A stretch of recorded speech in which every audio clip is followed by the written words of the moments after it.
پہلے، جنت سے پہلے، بلکہ پوری کائنات سے پہلے اللہ نے اپنے حبیب کو بنایا، اپنے محبوب کو پیدا فرمایا، عرش اعظم پر رکھا، لکھا لا الہ الا اللہ محمد رسول اللہ۔ اے محبوب تم یہی رہو، آدم صفی اللہ تم جاؤ، موسیٰ کلیم اللہ تم جاؤ، ابراہیم خلیل اللہ تم جاؤ، اسماعیل صفی اللہ تم جاؤ، عیسیٰ روح اللہ تم جاؤ، اور اپنی قوم سے کہنا، اپنی امت سے کہنا، آنے والی نسلوں سے کہنا، میرے بعد ایک نبی آنے والا ہے، میرے بعد ایک رسول آنے والا ہے، میرے بعد ایک حبیب آنے والا ہے، میرے بعد ایک محبوب آنے والا ہے۔ اے میری امتوں سنو، میں تو نبی بن کے آیا ہوں، میرے بعد جو آئے گا وہ نبیوں کا نبی بن کر کے آئے گا، رسولوں کا رسول بن کر کے آئے گا، کائنات کا مالک و مختار بن کر کے آئے گا۔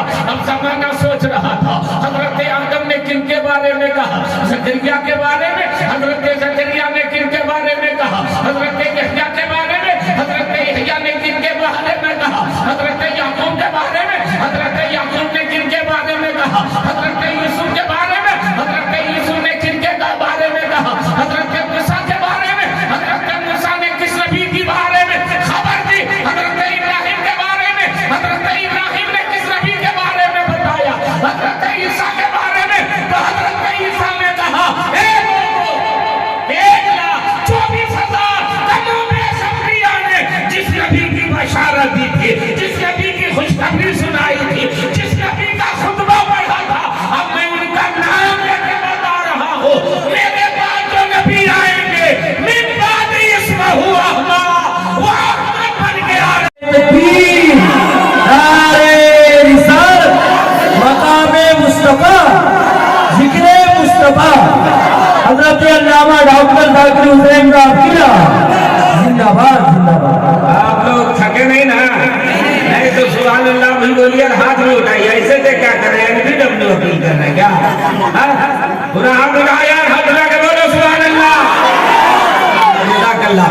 اور آپ لوگ تو ایک دم فری ہیں، ہم لوگ کو کوئی بیٹھنے والا نہیں، صرف اللہ دیکھو۔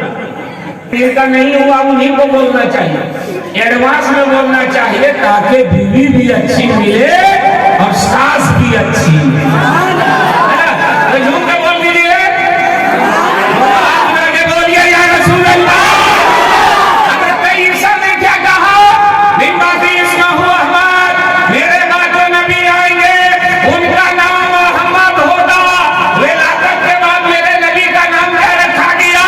محمد عربی صلی اللہ علیہ وسلم۔ مگر حضرت عیسیٰ کیا کہہ رہے ہیں؟ میرے بعد جو نبی آئے گا اس کا نام احمد ہوگا۔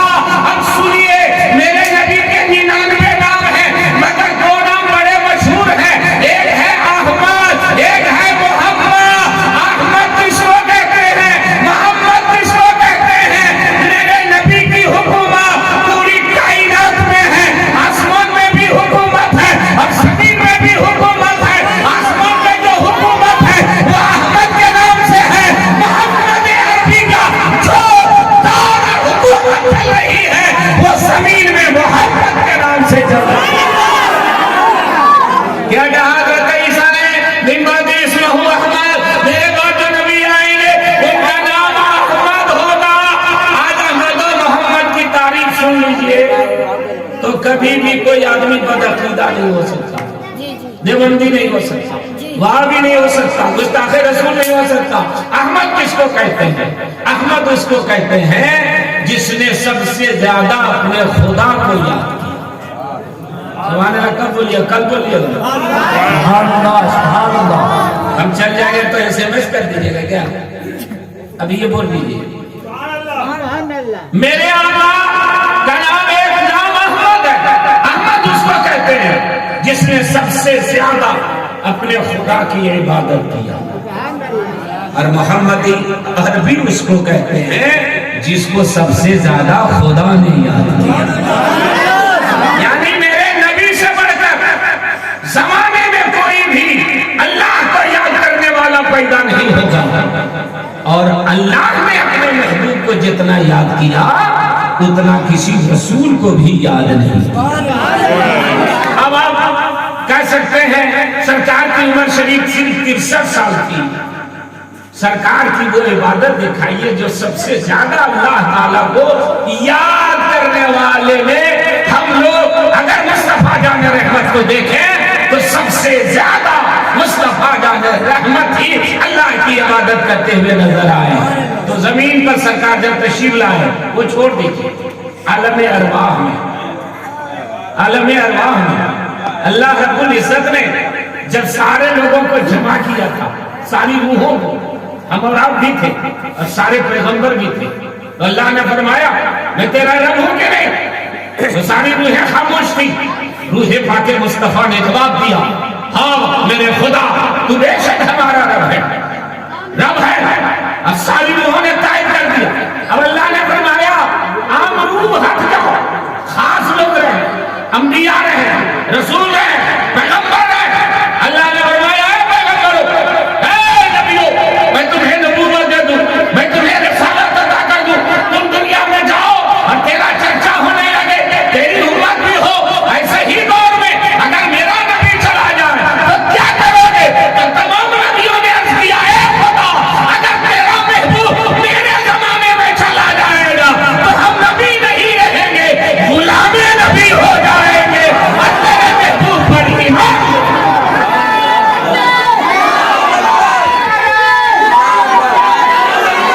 یا رسول اللہ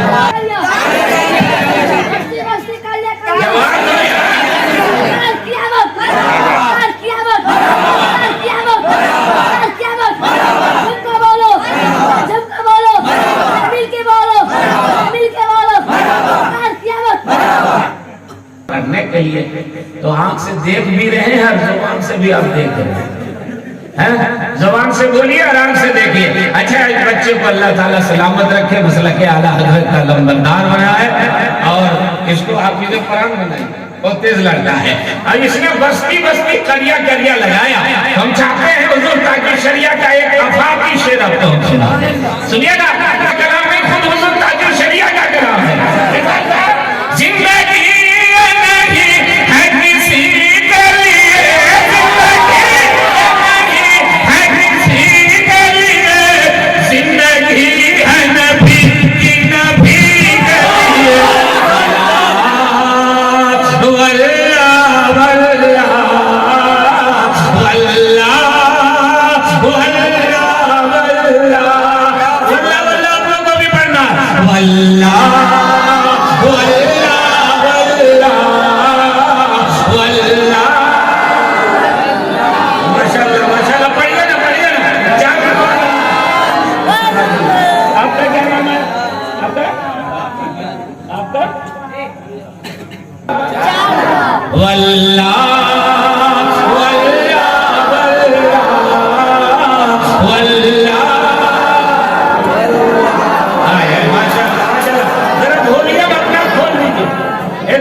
آپ کے پاس ہے ولیوم، آپ استعمال نہیں کر رہے. یہ دونوں ہاتھ ہے نا وہ ولیوم کا کام کرتا ہے، بیلنس کا. ہاتھ میں کریے دیکھیے آواز دو دونی ہو جائے گی. واللہ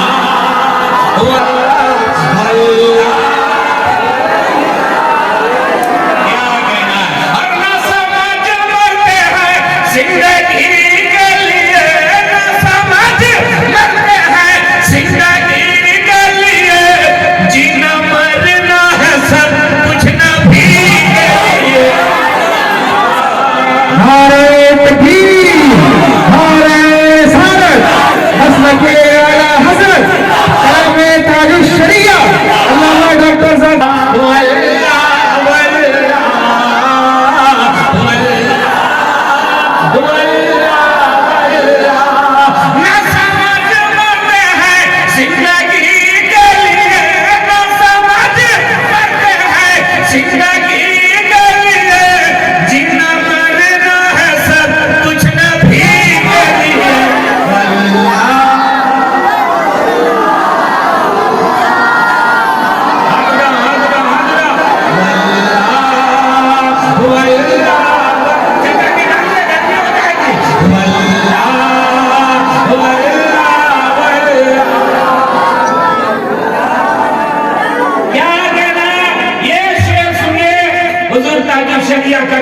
پیغام دیا ہے انہوں نے کہ مسلک اعلی حضرت قائم رہو، مسلک اعلی حضرت قائم رہو، زندگی دی گئی ہے کسی کے لیے واللہ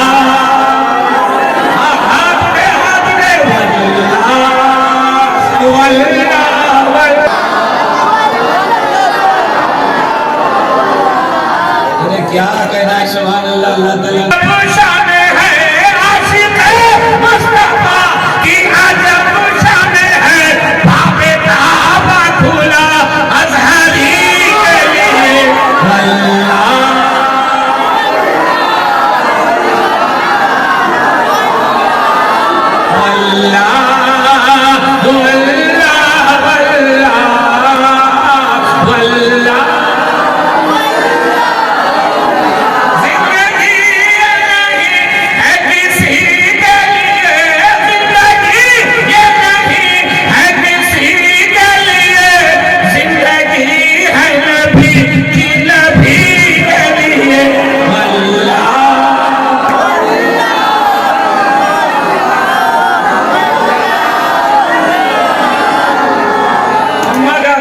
ہو جائیے گا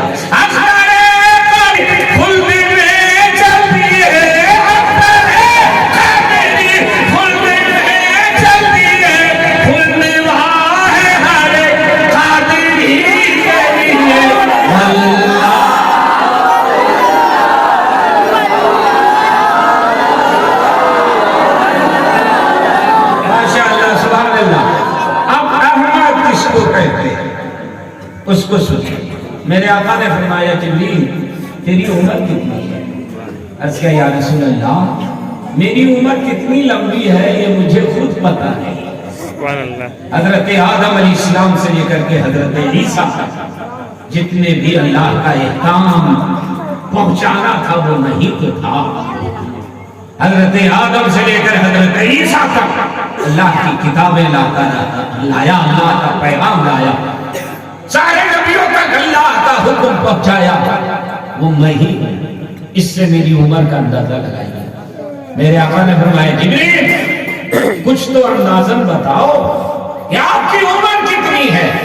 تو حضرت جبریل امین نے عرض کیا یا رسول اللہ میری عمر کا اندازہ اگر لگانا چاہتے ہیں تو اس سے لگائیے کہ ایک تارا عرش اعظم کے اوپر 70,000 برس کے بعد چمکتا تھا، جس تارے کو میں نے 72,000 مرتبہ چمکتے تھے۔ ایک تارا موقع سنیے نا، ایک تارا عرش اعظم کے اوپر 70,000 برس کے بعد چمکتا تھا، جس تارے کو میں نے 72,000 مرتبہ چمکتے دیکھا۔ تو میرے آقا نے فرمایا جبریل جو تارا 70,000 برس کے بعد چمکتا تھا، جس کو تو نے 72,000 مرتبہ چمکتے دیکھا ہے، وہ کون سا تارا تھا؟ عرض کہ یا رسول اللہ مجھے کچھ نہیں پتا، صرف اتنا معلوم ہے ایک تارا عرش اعظم پر چمکا کرتا تھا، وہ 70,000 برس کے بعد چمکتا تھا، جس کو میں نے 72,000 مرتبہ چمکتے دیکھا ہے۔ تو میرے آقا نے فرمایا جبریل جس تارے کو تو دیکھا کرتا تھا وہ آسمان کا تارا نہیں تھا، وہ نبوت کا تارا میں ہی تھا،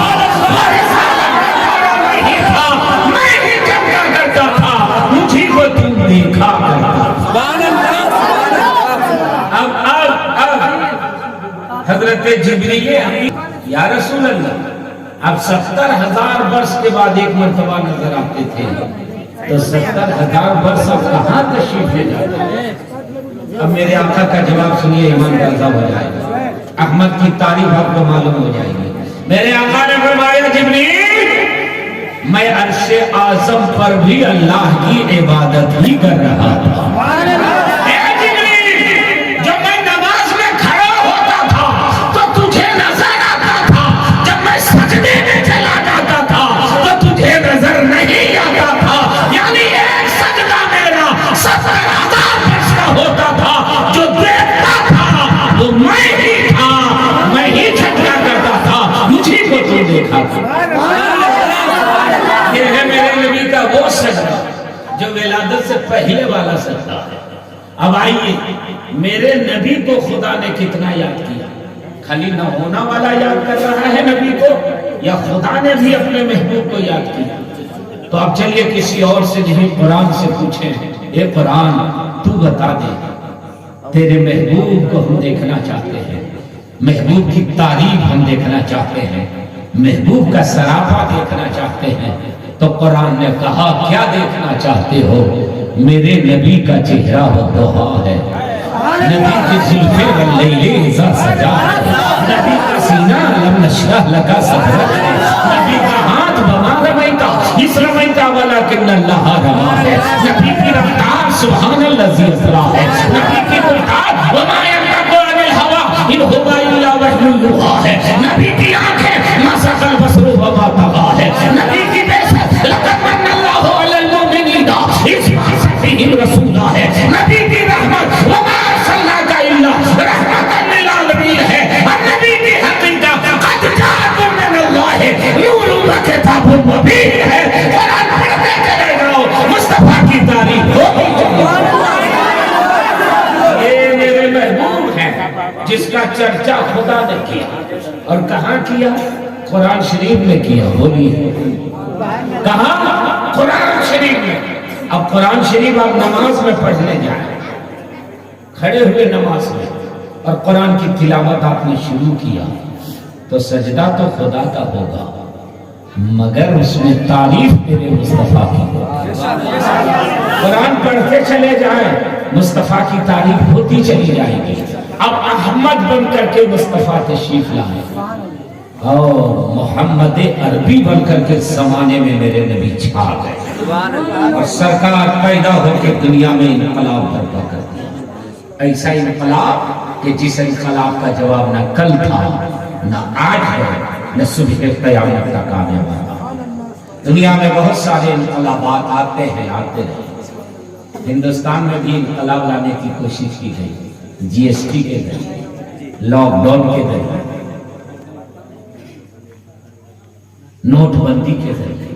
پوچھا لوگوں نے کیا کر رہے ہیں؟ بولا انقلاب لا رہے ہیں۔ مگر دنیا میں جب بھی انقلاب آتا ہے تباہی لے کے آتا ہے۔ ڈاکٹر صاحب، دنیا میں جب بھی انقلاب آتا ہے بربادی لے کر کے آتا ہے۔ دنیا میں جب بھی انقلاب آتا ہے بچوں کو یتیم بنا دیتا ہے۔ دنیا میں جب بھی انقلاب آتا ہے بیویوں کو بیوہ بنا دیتا ہے۔ دنیا میں جب بھی انقلاب آتا ہے دشمن کے مقام پر اٹھا دیا جاتا ہے۔ دنیا میں جب بھی انقلاب آتا ہے تو دشمن کے باغات کو تخت و تاراج کر دیا جاتا ہے۔ مگر آج سے 1400 سال پہلے میرے نبی نے حضرت آمنہ کی گود میں جو انقلاب برپا کیا تھا، اس نے کسی کا مقام نہیں گرایا تھا، اس نے کسی کو تباہ نہیں کیا تھا، بلکہ تباہ لوگوں کو مصطفیٰ نے آباد کر دیا۔ لوگوں کو مصطفیٰ نے مجھے سنائی۔ کیسا انقلاب؟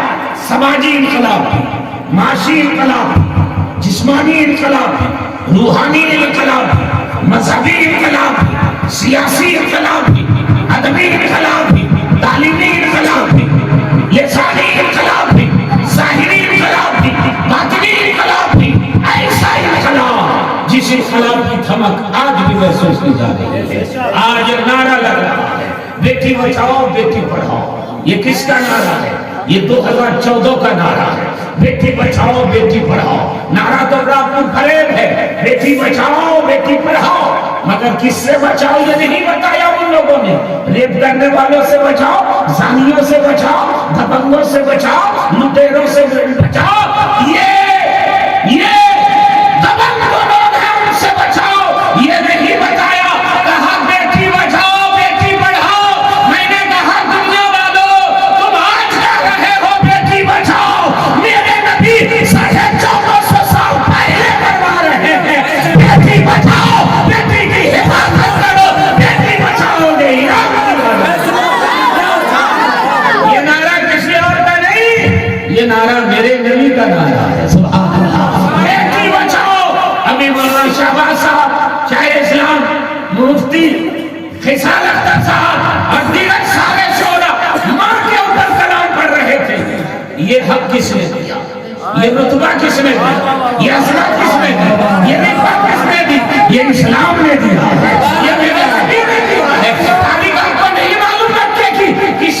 میں بیٹی پیدا ہو جاتی تھی تو ایک باپ اپنی بیٹی کو اٹھاتا تھا، جیسے ہی پتا چلا بیٹی پیدا ہوئی ہے اس کو اٹھاتا تھا اور جنگل لے کر کے جاتا تھا اور چھوٹا سا گڈھا کھودتا تھا اور اپنی بیٹی کو گاڑ کر کے چلاتا تھا اور چوراہے پہ کھڑا ہو کر کے سینہ چوڑا کر کے کہتا تھا سن رہے ہو مجھے گھر میں ایک بیٹی پیدا ہوئی تھی میں نے زندہ گاڑ دیا ہے۔ تب تک دوسرا نوجوان کھڑا ہوتا تھا تم سے بڑا بہادر میں ہوں میں نے اب تک 2 بیٹیوں کو زندہ گاڑ دیا ہے۔ تب تک تیسرا کھڑا ہوتا تھا ارے تم نے 2 ہی کو گاڑا ہے نا میں نے اب تک 3 بیٹیوں کو زندہ گاڑ دیا ہے۔ یہ مکہ تھا، یہ سماج تھا، یہ دنیا تھی جہاں بیٹی کو زندہ گاڑ کر کے سینہ چوڑا کیا جاتا تھا، 56 انچ کا سینہ دکھایا جاتا تھا۔ ہم نے بیٹی کو گاڑ دیا ہے۔ ایسے ہی ختم دور میں میرے نبی تشریف لائے، فرمایا اے لوگوں کیوں بیٹیوں کو گاڑ رہے ہو؟ بولا اے سردار یہ بیٹی زحمت ہے اور زحمت کو ہم اپنے گھر میں نہیں رکھیں گے۔ میرے آقا نے فرمایا کل تک یہ بیٹی زحمت ہوگی ہم میں رحمت للعالمین بن کے آ گیا۔ دنیا کی ساری بیٹیوں کو میں نے رحمت بنا دیا۔ کوئی بیٹی کو گاڑے گا نہیں، بیٹی کو بچاؤ۔ اب ذرا سا سنیے بچانے پر جو میرے نبی نے انعام دیا ہے، قسم خدا کی پوری زندگی مسلمان اسی تگ و دور میں لگا رہتا ہے کہ ہمیں جنت مل جائے۔ میرے آقا نے فرمایا بیٹی بچاؤ جس کے گھر میں 3 بیٹیاں پیدا ہو جائے اور تینوں بیٹی کی پرورش کر دے اس کا گھر بسا دے تو میرے آقا فرماتے ہیں 3 بیٹی والا باپ جنت کا حقدار ہو جائے۔ اور ذرا پیچھے سے آواز نہیں آ رہی، ہاتھ اٹھا کے بولیے 3 بیٹی والا باپ جنت کا حقدار ہو جائے۔ ایک صحابی ایسے تھے جن کے گھر میں 2 ہی بیٹیاں تھیں۔ عرض کیا سرکار اگر 2 ہی بیٹیاں پیدا ہوں تو جنت نہیں ملے گی؟ میرے آقا کی رحمت ہوگی، ارشاد فرمایا تم بھی اداس مت ہو، جس کے گھر میں 2 بیٹیاں پیدا ہو جائیں وہ باپ بھی جنت کا حقدار ہو جائے۔ اب ایک ایسے تھے جن کے گھر میں 1 ہی بیٹی تھی۔ سرکار اگر 1 ہی بیٹی پیدا ہو تو اللہ کی طرف سے 1 ہی بیٹی ملے تو ہم لوگ جنت میں نہیں جائیں گے؟ کرم کیا میرے آقا نے یہ شمار لوگوں کے اوپر۔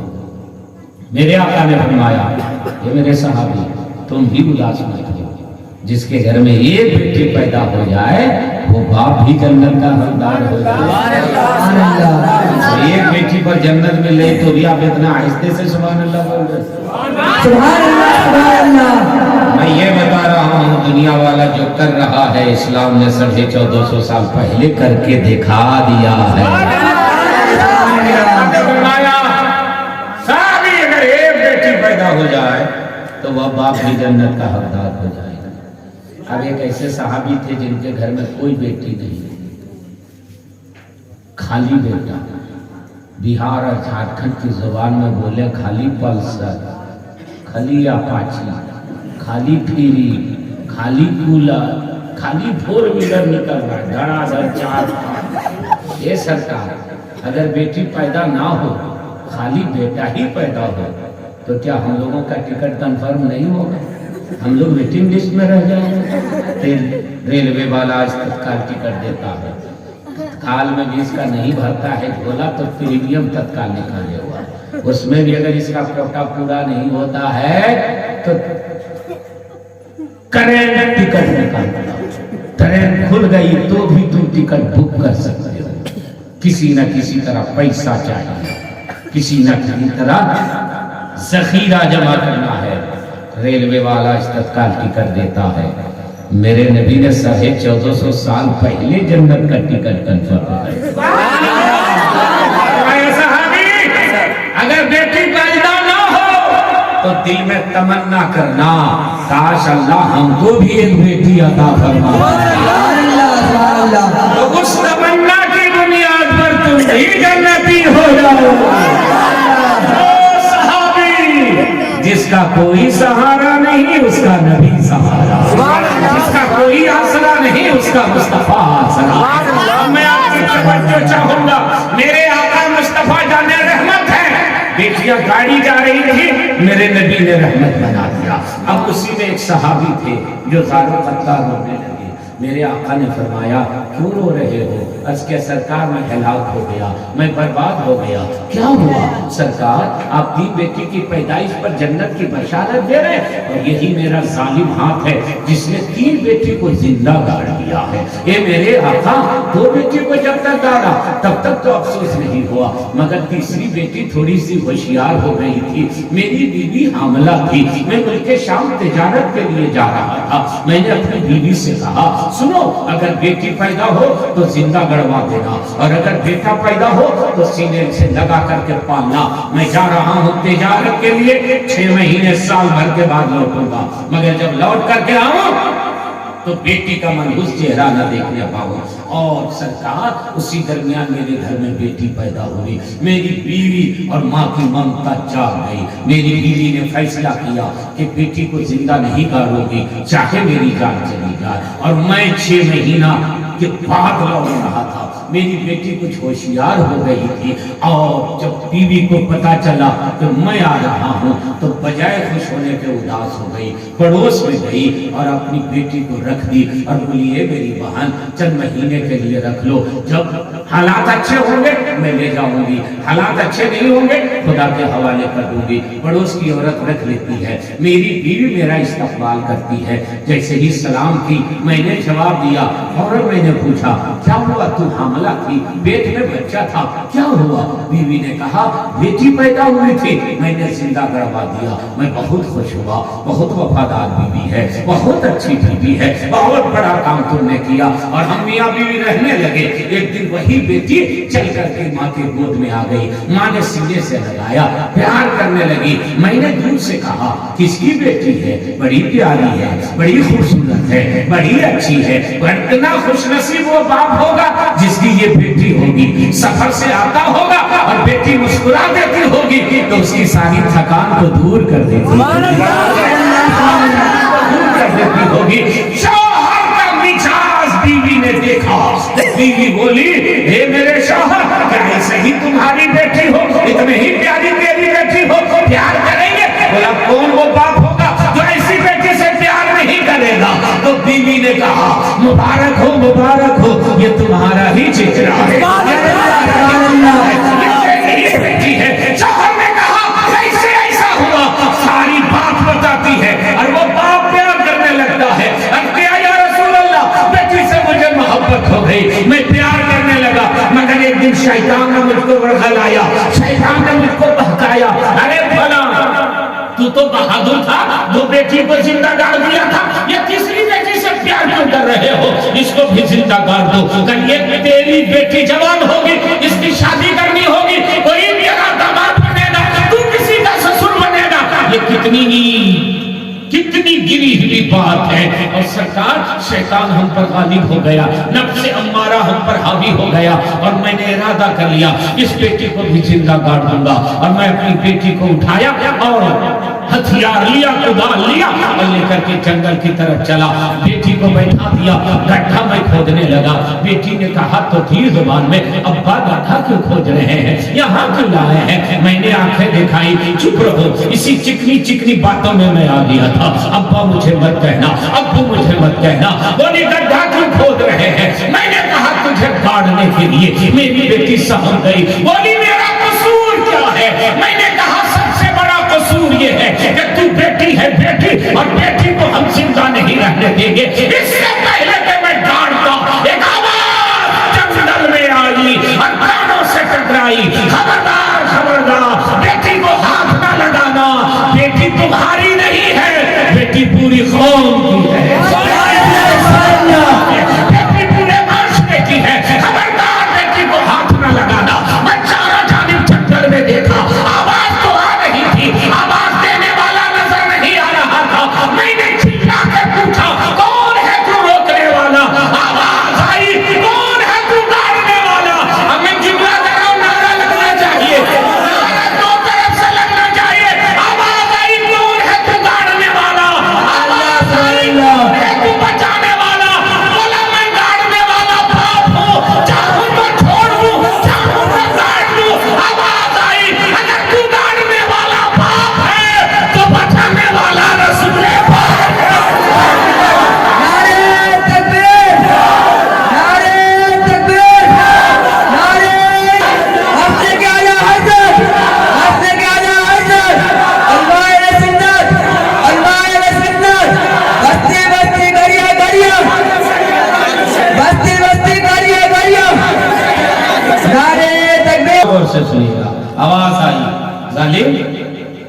کو گاڑو یہ بیٹی تو قدرت کی کھیتی ہے، اس کو گاڑ دو گے تو صلاح الدین ایوبی کہاں سے پیدا ہوگا، اس بیٹی کو گاڑ دو گے تو محمد بن قاسم کہاں سے پیدا ہوگا، اس بیٹی کو گاڑ دو گے تو یزیدیوں کو دفن کرنے والا امام حسین کہاں سے پیدا ہوگا، اس بیٹی کو گاڑ دو گے تو دین کو نئی زندگی دینے والا غوث اعظم کہاں سے پیدا ہوگا، اس بیٹی کو گاڑو گے تو ہندوستان میں اسلام پھیلانے والا خواجہ معین الدین کہاں سے پیدا ہوگا،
اس کی حفاظت کرو، اور میرے نبی نے جنت کی بشارت دیا، یہی بیٹی جب بڑی ہو رہی ہے یا رسول اللہ بچپنے میں تو بچا دیا، جوانی میں میرا کیا ہوگا، بڑھاپے میں میرا کیا ہوگا، اللہ کے محبوب کی رحمت چھوڑی، اے بیٹی تم ہر طور میں رحمت رہو گی.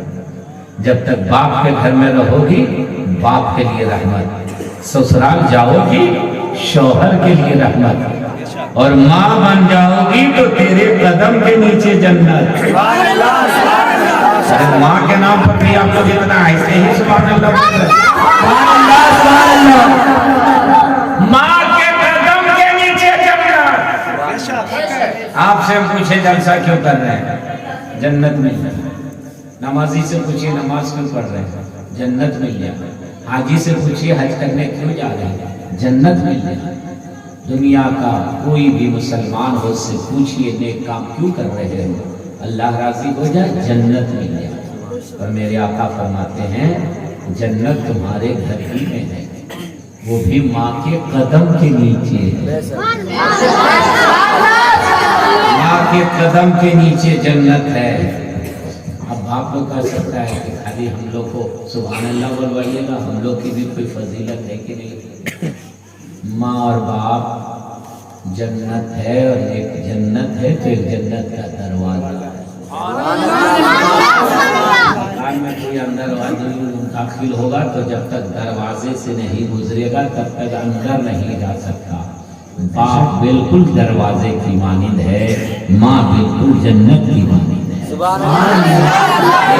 باپ ہیں جس کا احترام میرے نبی نے سکھایا. فرمایا ماں کے قدم کے نیچے جنت. مولانا امان اللہ صاحب جو بندے فارغین ہیں، بڑے مدارس سے پڑھتے ہیں، میرے آقا نے باپ کے قدم کے نیچے جنت کو نہیں رکھا. ارے بھائی ہمیں اس رومال کا مالک ہوں، مولانا شہباز کو دے دوں یا مولانا امان اللہ کو دے دوں؟ آپ کو بولنے کا حق ہے؟ بولیے نہیں. ہم یہ رومال کسی کو دے دیتا آپ کہیے گا کہ کہے نہیں؟ جلدی بولیے. میں اس کا مالک ہوں، جس کو چاہوں دے دوں. میرے نبی مالک جنت ہیں، جس کے قدم کے نیچے چاہے رکھ دے. اگر میرے آقا فرما دیتے باپ کے قدم کے نیچے ہے ہم لوگ مان لیتے، مگر میرے نبی نے فرمایا ماں کے قدم کے نیچے جنت ہے. کیوں معلوم ہے؟ یہی عورت ہے جو ستائی جاتی تھی، یہی عورت تھی جو مظلوم تھی، یہی عورت تھی جس کی عزت لوٹی جا رہی تھی، یہی بیٹی تھی زندہ گاڑی جا رہی تھی. میرے نبی نے مرد کے قدم کے نیچے جنت نہیں رکھا، عورت کے قدم کے نیچے جنت رکھا. اور سرکار نے اعلان کیا میں غریبوں کو بچانے کے لیے آیا ہوں، میں ظالموں کا ساتھ دینے نہیں آیا ہوں، بلکہ ظالموں کے چنگل سے اس مظلوم کو میں بچانے کے لیے آیا ہوں. اور میرے نبی نے گویا جنت عطا فرما کے ماں کے قدم کے نیچے ایک عورت کا تو رتبہ بلند کیا ہی ہے، ایک مجاز دیا کہ کسی دوسرے لالچ میں نہیں ماں کی خدمت کر سکتے تو کم سے کم جنت ہی کی لالچ میں ماں کی خدمت کرتے. ماں کی خدمت بھی ہو جائے گی اور تمہیں اللہ جنت بھی عطا فرمائے. سبحان اللہ. اب حضرات یہ اجیرت ہو جاتی ہے، مگر آج الحمدللہ ایک بیوہ بھی اچھی زندگی گزار رہی ہے. مگر مکہ شریف میں کیا ہوتا تھا وہ سنیے گا. کوئی عورت اگر بیوہ ہو جاتی تھی تو اس کو 6 مہینہ کے لیے کوٹھری میں بند کر دیا جاتا تھا، جینے کے لیے تھوڑا سا کھانا دیا جاتا تھا، پاکی حاصل کرنے کے لیے پانی تک نہیں دیا جاتا تھا. اور جب وہ نجاست و غلاظت میں ڈوب جاتے تھے تو 6 مہینہ کے بعد نکالا جاتا تھا، سر کا بال چھین دیا جاتا تھا، گدھے پر بیٹھا دیا جاتا تھا، اور سارے لڑکے گاؤں گاؤں گھماتے تھے.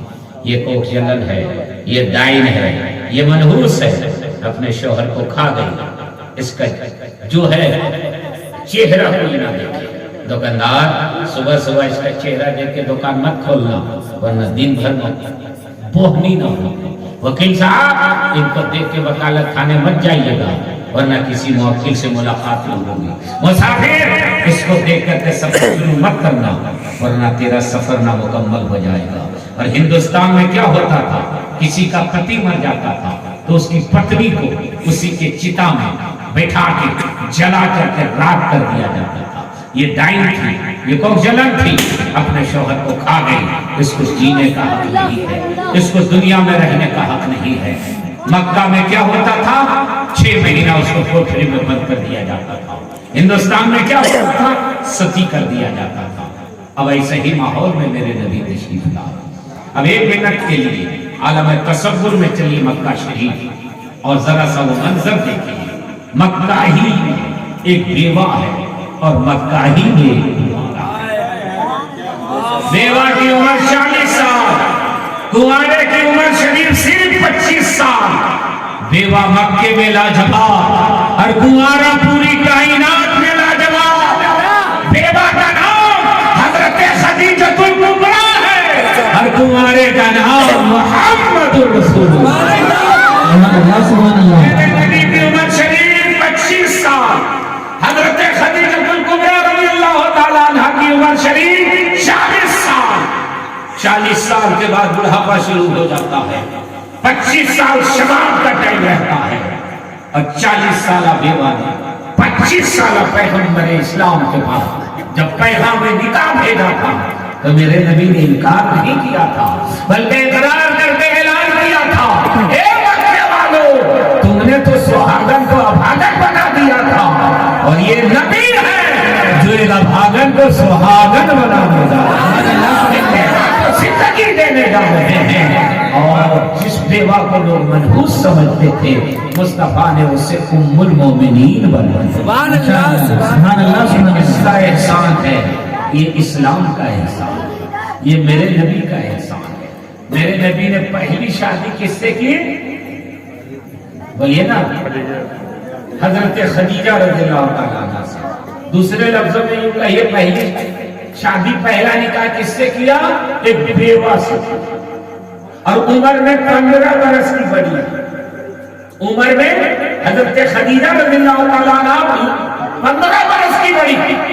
میرے عمر نبی کی عمر شریف 25 سال، مگر سرکار نے پہلا نکاح اس سے کیا.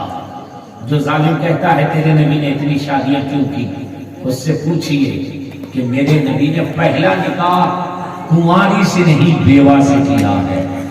میرے نبی نفس کے لیے شادی کرتے تو کنواری سے کرتے، پہلا نکاح بیوہ سے کر کے اعلان فرمایا جس کو تو منحوس سمجھتا ہے مصطفیٰ اسے رحمت بنانے کے لیے، جس کو تو مظلوم سمجھتا ہے مصطفیٰ اس کی مدد کرنے کے لیے تشریف لائے ہیں. اور ایک بیوہ کو سینے سے میرے نبی نے لگایا، دنیا کی ساری بیواؤں کو میرے نبی نے جینے کا حق عطا فرمایا.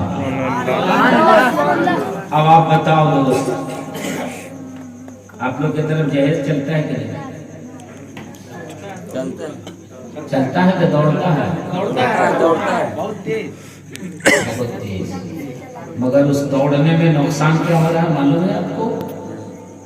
مسلمان گھر کی بیٹی ہریجن دلیل دوساد یادوں کے ساتھ بھاگ جا رہی ہے، اسی کے ساتھ شادی کر کے مرتد ہو جا رہی ہے، خارج اسلام ہو رہی ہے. اس کا ذمہ دار کون ہو؟ میرے آقا فرماتے ہیں نیکی کا حکم دینے والا ایسا ہی ہے جیسے نیکی کرنے والا ہے، اور برائی کی طرف لے جانے والا ویسا ہی ہے جیسے گویا وہ بھی برا کرنے والا ہے. اگر ہم اور آپ کے اس برے رسم و رواج سے کسی ایک بیٹی کی آبرو اور ایمان جا رہا ہے